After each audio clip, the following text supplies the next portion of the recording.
Hi all, ഞാൻ അനുദീപ്. എനിക്കറിയാം നിങ്ങളൊക്കെ കൺഫ്യൂസ്ഡ് ആണ്. പ്രിലിംസിന്റെ റിസൾട്ട് വരാതെ കട്ട് ഓഫ് എത്രയാണെന്ന് അറിയാതെ മെയിൻസിന് എങ്ങനെ പഠിച്ചു തുടങ്ങും? മെയിൻസിന് പഠിക്കണമെങ്കിൽ തന്നെ സെക്രട്ടേറിയറ്റ് അസിസ്റ്റന്റ് മെയിൻസിന് പഠിക്കണോ, സബ് ഇൻസ്പെക്ടറിന്റെ മെയിൻസ് പഠിക്കണോ, മറ്റ് പരീക്ഷകളുടെ മെയിൻസ് പഠിക്കണോ, അതോ കമ്പൈൻഡ് ആയിട്ട് പഠിക്കണോ? എല്ലാം കൂടെ കൺഫ്യൂസ്ഡ് ആയിട്ടിരിക്കുകയാണ് നിങ്ങൾ വിദ്യാർത്ഥികളെന്ന് എനിക്കറിയാം. അപ്പോൾ അതിനുള്ളൊരു സ്ട്രാറ്റജിക് സ്റ്റഡി പ്ലാനും വിശദമായിട്ടുള്ള PDF-ഉം ഞാൻ നിങ്ങൾക്ക് ഇന്ന് തന്നുവിടാം. അതിനു മുമ്പ് ഒരു അധ്യാപകൻ എന്നുള്ള രീതിയിലല്ല, എനിക്ക് മറ്റ് കുറച്ച് കാര്യങ്ങൾ നിങ്ങൾ സംസാരിക്കാനുണ്ട്. അതായത് PSC-യിലെ കുറെ വിദ്യാർത്ഥികളുടെ സക്സസ് സ്റ്റോറീസും കുറെ വിദ്യാർത്ഥികളുടെ ഫെയിലിയർ സ്റ്റോറീസും കേട്ടൊരു വ്യക്തി എന്നുള്ള രീതിയിൽ ഇനി കുറച്ച് കാര്യങ്ങൾ നിങ്ങളുടെ അടുത്ത് പറയാനുണ്ട്, ഒരു സുഹൃത്ത് എന്നുള്ള രീതിയിൽ. സോ ഒരു അധ്യാപകൻ എന്നുള്ള രീതിയിലല്ല ഞാൻ സംസാരിക്കുന്നത്. അതായത് ഈ PSC-യുടെ ഒരു പ്രശ്നം എന്ന് പറയോ, റീസൺ ഫോർ ഫെയിലിയർ എന്ന് പറയുമ്പോൾ കറക്റ്റ് മൊമെന്റിന് വേണ്ടി വെയിറ്റ് ചെയ്യും നമ്മൾ. പ്രിലിംസിന്റെ റിസൾട്ടൊക്കെ വന്ന് പ്രിലിംസ് പാസ്സായി എന്ന് 100% ഉറപ്പ് വരുത്തിയിട്ട് മെയിൻസിനെ പഠിച്ചു തുടങ്ങുക എന്നുള്ള മെന്റാലിറ്റി ഉണ്ടല്ലോ. ഒരു റൈറ്റ് മൊമെന്റ്, കറക്റ്റ് സമയത്ത് നമ്മൾ പഠിച്ചു തുടങ്ങുള്ളൂ എന്നുള്ള ചിന്താഗതി. കാരണം യൂണിവേഴ്സിറ്റികളിലും കോളേജുകളിലും ഒക്കെ നമ്മൾ അങ്ങനെ പഠിച്ച് വന്ന ഒരാളാണ്. അത് നമ്മളെ വളരെയധികം പിന്നോട്ട് വലിക്കുന്ന ഒരു ഫാക്ടറാണ്. വിന്നേഴ്സ് എന്ന് പറയുന്ന ഒരു വ്യക്തി കറക്റ്റ് മൊമെന്റിന് വേണ്ടി വെയിറ്റ് ചെയ്യത്തില്ല. അവൻ ഓപ്പർച്യൂണിറ്റി ക്രിയേറ്റ് ചെയ്യും. എല്ലാം സെറ്റായിട്ട് എല്ലാം അനുകൂലമായിട്ട് പഠിക്കാനിരിക്കാം എന്നാണ് നിങ്ങളുടെ തീരുമാനമെങ്കിൽ നിങ്ങൾ മത്സര പരീക്ഷയിൽ ബഹുദൂരം പിന്നിലേക്ക്, ഒരു സംശയം വേണ്ടാത്തൊരു കാര്യം അത്. യഥാർത്ഥ എക്സാം പ്രിലിംസും മെയിൻസും ഒന്നും അല്ല. അത് നിങ്ങളുടെ തലയ്ക്കകത്തുള്ള to be or not to be, Shakespeare പറഞ്ഞതുപോലെ വേണോ വേണ്ടയോ, പഠിക്കണോ പഠിക്കണ്ടോ എന്നുള്ള ചിന്ത, ആ ഒരു ബാറ്റിലാണ് യഥാർത്ഥ എക്സാം. അതിൽ ജയിക്കണമെങ്കിൽ നല്ലൊരു മൈൻഡ് സെറ്റ് വേണം. നല്ല മൈൻഡ് സെറ്റ് ഉണ്ടെങ്കിൽ എക്സാമിന് റാങ്ക് കിട്ടുക എന്നുള്ളത് ഒരു ബൈ പ്രോഡക്റ്റ് മാത്രമാണ്. അതുകൊണ്ട് തന്നെ നിങ്ങളുടെ കൺഫ്യൂഷൻ ഒക്കെ ഒരു മറുപടി ഇപ്പോൾ തന്നെ പഠിച്ചു തുടങ്ങാൻ വേണ്ടി, നിങ്ങൾക്ക് പ്രിലിംസിന് കട്ട് ഓഫ് എത്രയാവും നമുക്ക് അറിയില്ല, പക്ഷേ നിങ്ങളുടെ മാർക്ക് കൂടുതലാണെങ്കിലും കുറവാണെങ്കിലും എന്താണെങ്കിലും പഠിച്ചു തുടങ്ങാൻ, പഠനം മുന്നോട്ട് കൊണ്ടുപോകാനുള്ള സ്ട്രാറ്റജിയാണ് ഞാൻ ഒരു വീഡിയോയിൽ കൂടെ നിങ്ങൾക്ക് ഷെയർ ചെയ്യാൻ ഉദ്ദേശിക്കുന്നത്.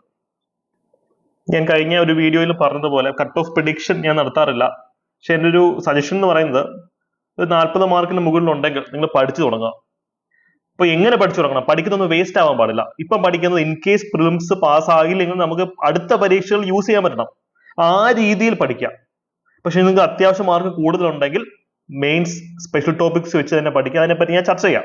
ഇന്നത്തെ ക്ലാസ് നോട്ട്സ് ഒക്കെ നമ്മുടെ ടെലിഗ്രാം ചാനലിൽ ഞാൻ അപ്ലോഡ് ചെയ്തേക്കാം. ചാനലിന്റെ ലിങ്ക് ഞാൻ കമന്റ് സെക്ഷനിൽ പിൻ ചെയ്ത് വെച്ചിട്ടുണ്ട്. ടെലിഗ്രാം കുടുംബാംഗങ്ങളാവുക. ഡെയിലി അവിടെ രാവിലെ തരുന്ന free mock test daily attend ചെയ്യുക. ഉറപ്പായും നിങ്ങളുടെ പഠന നിലവാരം നല്ല രീതിയിൽ മാറും. Step number 1. അപ്പൊ ഇപ്പോഴത്തെ നിങ്ങളുടെ കൺഫ്യൂഷൻ സോൾവ് ചെയ്യാനുള്ള കാര്യം പറഞ്ഞത്. സ്റ്റെപ്പ് നമ്പർ 1 എന്ന് പറയുന്നത് കോമൺ ടോപ്പിക് അങ്ങോട്ട് പഠിച്ചു തുടങ്ങാം. സെക്രട്ടേറിയറ്റ് അസിസ്റ്റന്റിനും സബ് ഇൻസ്പെക്ടറിനും ഡിഗ്രി ലെവൽ പ്രിലിംസിനും ഒക്കെയുള്ള കുറെ കോമൺ ടോപ്പിക്സ് ഉണ്ട്. അത് പഠിച്ചു തുടങ്ങിയാൽ അത് വേസ്റ്റ് അല്ലല്ലോ. ഒരു നിർഭാഗ്യവശാൽ നിങ്ങൾക്ക് പ്രിലിംസ് പാസ്സാവാൻ പറ്റിയില്ലെങ്കിൽ അടുത്ത വർഷം വരാൻ പോകുന്ന ഡിഗ്രി ലെവൽ എക്സാംസിന് നിങ്ങൾക്ക് ഇത് യൂട്ടിലൈസ് ചെയ്തൂടെ? വളരെ സ്മാർട്ടായിട്ട് തന്നെ യൂട്ടിലൈസ് ചെയ്തൂടെ?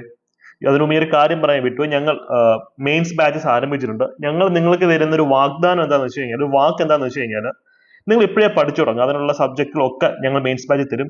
ഇൻ കേസ് നിങ്ങൾക്ക് പ്രിലിംസ് പാസ്സാവാൻ പറ്റിയില്ലെങ്കിൽ നിങ്ങൾക്ക് ഞങ്ങളുടെ ലോങ് ടേം ബാച്ചിലേക്ക് മൈഗ്രേറ്റ് ചെയ്യാം. അടുത്ത വർഷം വരാൻ പോകുന്ന ഡിഗ്രി ലെവൽ ബാച്ചിലേക്ക് മൈഗ്രേറ്റ് ചെയ്യാം. ഇവിടെ നിങ്ങൾ അടച്ചിട്ടുള്ള ഫീസുകൾ വളരെ അഫോർഡബിൾ ആയിട്ടുള്ള ഫീസാണ്.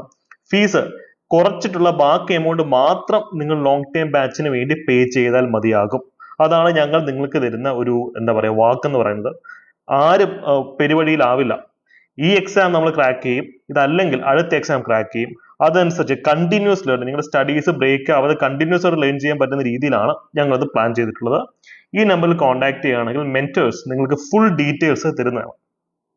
അപ്പോൾ coming back to the topic, step number 1 എന്ന് പറയുന്നത് കോമൺ ടോപ്പിക്സ് പഠിച്ചു തുടങ്ങാം. നിങ്ങൾ പ്രിലിംസ് പാസ്സാകുമെന്ന് അത്ര ഉറപ്പില്ലാത്ത ആൾക്കാരെ പറ്റി ഞാൻ പറയുന്നത്. പ്രിലിംസ് പാസ്സാകുന്ന ഉറപ്പുള്ള ആൾക്കാർക്കുള്ള സ്ട്രാറ്റജി ഞാൻ ഇത് കഴിഞ്ഞിട്ട് പറഞ്ഞുതരാം. ഇപ്പൊ ഹിസ്റ്ററി, ഇതിപ്പം നമ്മുടെ സബ് ഇൻസ്പെക്ടറിന്റെ സിലബസ് ആണ് ഞാൻ കൊണ്ടുവന്നിട്ടുള്ളത്. ഇത് സ്പെഷ്യൽ ടോപ്പിക്സ് ഒഴികെയുള്ള വിഷയങ്ങൾ എന്ന് പറയുമ്പോൾ നമുക്ക് പ്രിലിംസിനും മറ്റ് പരീക്ഷകൾക്കും ഒക്കെ ആവശ്യമുള്ളതല്ലേ. അപ്പോൾ history, geography, economics, current affairs, maths, English, Malayalam, ഇതിൽ കറണ്ട് അഫയേഴ്സ് മാറുന്ന സബ്ജക്റ്റ് ആണ് ഇരുത്തു. അത് തുടണ്ട. ബാക്കി ഇത്രയും നിങ്ങൾക്ക് പഠിച്ചു തുടങ്ങി. ഇവിടെ പ്രിലിംസിന്റെ റിസൾട്ട് വരാനും ഒക്കെ നമുക്ക് എത്ര സമയമുണ്ട്? ആ സമയം നിങ്ങൾ ഇത്രയും ടോപ്പിക്സ് പഠിച്ചു തുടങ്ങും. ഇതേ ടോപ്പിക്ക് തന്നെ അല്ലേ LSGS-ന്റെ ഈ പറഞ്ഞ സെക്രട്ടേറിയറ്റ് അസിസ്റ്റന്റിന്റെ മെയിൻസിനാണ് വരുന്നത്. ഇതും നമ്മുടെ സബ് ഇൻസ്പെക്ടറിന്റെ കോൺസ്റ്റിറ്റ്യൂഷൻ ടോപ്പിക് ഇത് പഠിച്ചു തുടങ്ങുക. ഇത് തന്നെയല്ലേ പ്രിലിംസിന്റെ ടോപ്പിക്, മെയിൻസിന്റെ ടോപ്പിക് ഒക്കെ. ഇത് LSTSന്റെ പേപ്പർ 1 എടുക്കുകയാണ്. അവിടെ ഹിസ്റ്ററി, ജോഗ്രഫി, എക്കണോമിക്സ്, ഈ പറഞ്ഞ arts, sports, basics of computer, ഇത് പക്ക പ്രിലിം സിലബസ് ആണ്. പിന്നെ ഇംഗ്ലീഷ്, മാത്സ്, മലയാളം, റീസണിങ്. അപ്പൊ നിങ്ങൾ history, geography, economics, English, maths, Malayalam, reasoning ഇത്രയും പഠിച്ചു തുടങ്ങിയാൽ ഇത്രയും പഠിക്കാനുള്ള സമയം നമ്മുടെ മുമ്പിലുള്ളൂ. ഇതൊക്കെ പഠിച്ചൊക്കെ തുടങ്ങുക. കോൺസ്റ്റിറ്റ്യൂഷൻ വിട്ടുകളയില്ല. ഇതാണ് SIയുടെ കോൺസ്റ്റിറ്റ്യൂഷന്റെ സിലബസ്. ഇതുമായി വളരെ സിമിലർ ആണ് നമ്മുടെ സെക്രട്ടേറിയറ്റ് അസിസ്റ്റന്റിന്റെ പേപ്പർ 2 കോൺസ്റ്റിറ്റ്യൂഷണൽ സിലബസ്. ഇത് കണ്ടാൽ 2 മൊഡ്യൂളൊക്കെ കൊടുത്തിട്ടുണ്ട്. പക്ഷെ കോൺസ്റ്റിറ്റ്യൂഷൻ കഴിഞ്ഞൊരു കുറേ വർഷങ്ങളായിട്ട് പഠിപ്പിക്കുന്ന അധ്യാപകൻ എന്നുള്ള രീതിയിൽ എനിക്ക് പറയാൻ സാധിക്കും വളരെ ലളിതമായിട്ടുള്ള സിലബസ് ആണ്. ഡിഗ്രി ലെവൽ പ്രിലിംസിന്റെ സിലബസോടെ വളരെ മാച്ചിങ് ആണ്. പക്ഷെ കുറച്ച് ആഴത്തിൽ ഇറങ്ങി പഠിക്കണം. അതായത് കോൺസ്റ്റിറ്റ്യൂഷൻ സബ് ഇൻസ്പെക്ടറിനും സെക്രട്ടേറിയറ്റ് അസിസ്റ്റന്റിനും അല്ലെങ്കിൽ അടുത്ത് ഇനി വരാൻ പോകുന്ന ഡിഗ്രി ലെവൽ പ്രിലിംസിനും മെയിൻസിനും ഒക്കെ ഒറ്റപ്പെടുത്താൻ മതി. ഈ ലെവലിൽ ഈ സിലബസ് വെച്ച് പഠിച്ചാൽ മതി. നിങ്ങൾക്ക് ഇൻ കേസ് ഒരു നിർഭാഗ്യവശാൽ പ്രിലിംസ് പാസ്സാകാൻ പറ്റിയില്ലെങ്കിലും ഇത് വെച്ച് നമുക്ക് അടുത്ത പ്രിലിംസ് കട്ടയ്ക്ക് പാസ്സാകാൻ പറ്റും, ഒരു സംശയമില്ല. കാര്യം അത്ര ബ്യൂട്ടിഫുൾ അറേഞ്ച് സിലബസ് ആണ് സെക്രട്ടേറിയറ്റ് അസിസ്റ്റന്റ് കോൺസ്റ്റിറ്റ്യൂഷൻ സിലബസ്. ഇതിനൊരു 90% നമുക്ക് എല്ലാ പരീക്ഷകൾക്കും ആവശ്യമുള്ളത് തന്നെയാണ്. അപ്പൊ ഞങ്ങൾ ബാച്ച് ഡിസൈൻ ചെയ്യുന്ന അങ്ങനെ ഈ സ്ട്രാറ്റജിക്കലായിട്ട് കാര്യങ്ങൾ നിങ്ങളിലേക്ക് എത്തിക്കും. ഇതിനോടൊപ്പം സ്പെഷ്യൽ ടോപ്പിക്സിന്റെ ക്ലാസ്സുകളും തന്നുപോകും. അതിനെ പറ്റി ഞാൻ സംസാരിക്കാം. അപ്പോൾ ഇനി മടിച്ചിരിക്കാനുള്ള ഒരു അവകാശവും അധികാരവും നിങ്ങൾക്കില്ല. എന്താ വേണ്ടതെന്നുള്ള കൃത്യമായിട്ടുള്ള ഒരു പ്ലാൻ നിങ്ങളുടെ മുമ്പിലുണ്ട്. കയ്യാലപ്പുറത്തെ തേങ്ങ പോലെയാണ് പ്രിലിംസ് റിസൾട്ട് എന്ന് നിങ്ങൾക്ക് തോന്നുന്നെങ്കിൽ, ജയിക്കുമോ ജയിക്കില്ലെന്ന് സംശയം ഉണ്ടെന്നുണ്ടെങ്കിൽ ഇനി ഒരു സെക്കൻഡ് പോലും പാഴാക്കല്. കോമൺ ടോപ്പിക്സ് പഠിച്ച് തുടങ്ങുക. Constitution, history, geography, economics, Kerala governance, life സയൻസും ഒക്കെ നമുക്ക് പ്രിലിംസിനകത്ത് ആവശ്യമുള്ള ടോപ്പിക്സ് തന്നെയാണ്, മെയിൻസിനും ആവശ്യമാണ്. ഇതങ്ങ് സ്റ്റാർട്ട് ചെയ്തു. നിങ്ങൾക്ക് ഇഷ്ടമുള്ള സബ്ജക്ട് വെച്ച് സ്റ്റാർട്ട് ചെയ്തു.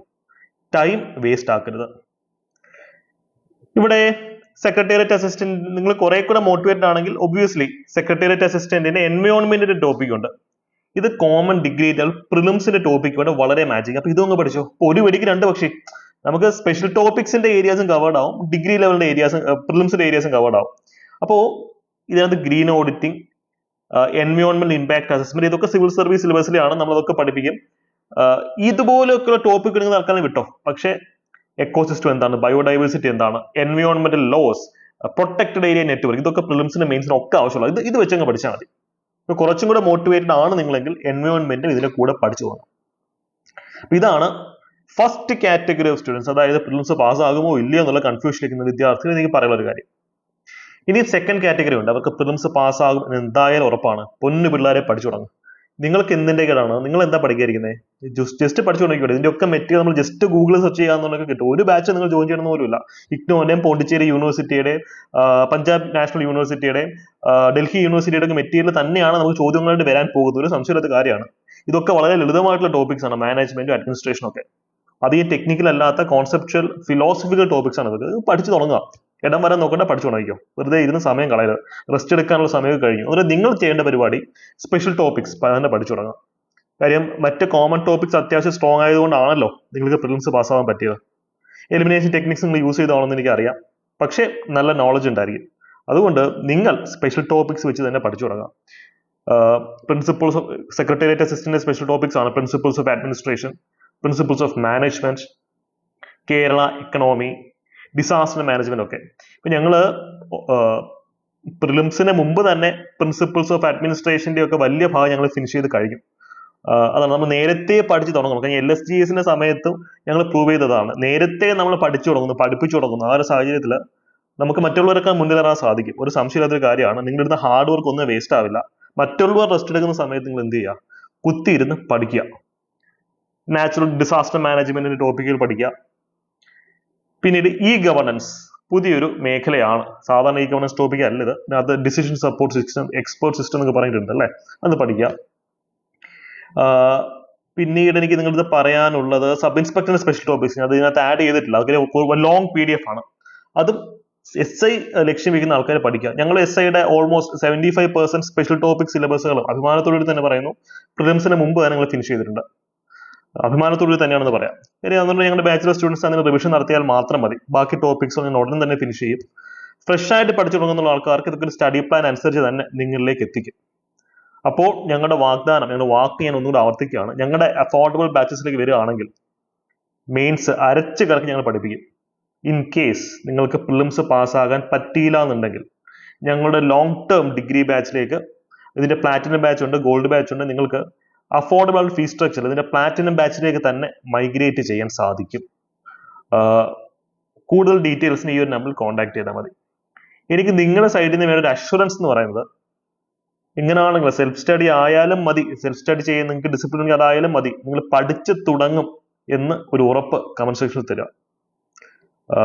അതിന് കൂടെ എനിക്കും കൂടെ ഒന്ന് റിസർച്ച് നടത്താൻ വേണ്ടിയിട്ടുണ്ട്. നിങ്ങൾ ഏതാ, കാറ്റഗറി 1 ആണോ കാറ്റഗറി 2 ആണോ? പ്രിലിംസ് പാസ്സാകുമെന്ന് ഉറപ്പുള്ള വ്യക്തിയാണോ അതോ ഡൗട്ട്ഫുൾ ആയിട്ടിരിക്കുന്ന വ്യക്തിയാണോ? അതും കമന്റ് സെക്ഷനിൽ നിന്ന് പറയുകയാണെങ്കിൽ ഒരു അധ്യാപകൻ എന്നുള്ള രീതിയിൽ എനിക്ക് റിസർച്ച് നടത്താനും നിങ്ങളുടെ ഒരു സിറ്റുവേഷൻ കൂടുതൽ ആഴത്തിൽ മനസ്സിലാക്കാനും സഹായകരമാകും. അപ്പോൾ ഓൾ ദ വെരി ബെസ്റ്റ്. അടുത്ത വീഡിയോയിൽ കാണാം.